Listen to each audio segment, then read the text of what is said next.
Kia ora, I'm David Chaston with 90 at 9, brought to you by interest.co.nz. This will get everything you need to know in 90 seconds at 9 o'clock, with news to run to the end of the quarter is proving to be a subdued affair.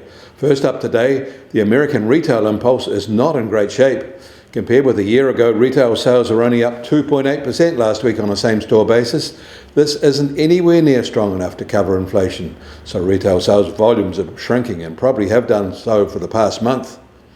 However, on an actual basis, the American merchandise trade deficit shrank in February, coming in at $71.5 billion for the month and down from a year ago level of $84 billion. This is because their exports rose 5.4% year on year and their imports fell 1.9% on the same basis.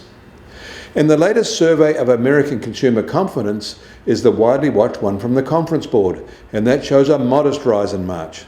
But there is no sign here that inflationary expectations are receding.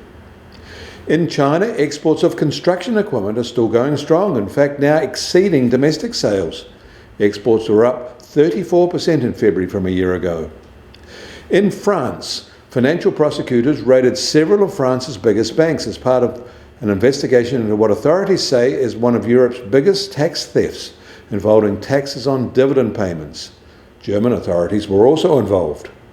Although it is a scheme devised by their clients, the accusation is that banks also profited because they handled the transactions.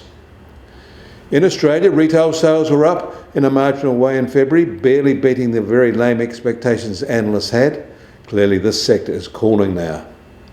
The US Treasury 10-year yield starts today at 3.54% and up 2 basis points from yesterday. And the price of gold will open today at $1,970 an ounce, and that's up $14 from yesterday. And oil prices start today up $1.50 at just on $73.50 a barrel in the US, while the international Brent price is just over $78.50 a barrel. And the Kiwi dollar is up 0.5 cent against the US dollar, now at 62.5 US cents. Against the Aussie, we're little changed at 93.2 Australian cents.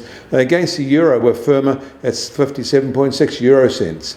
That means our trade-weighted index is now at 70.3 with a 30 basis point daily rise. Get more news affecting the economy in New Zealand from interest.co.nz. Kia ora, I'm David Chaston. That was 90 at 9, brought to you by interest.co.nz.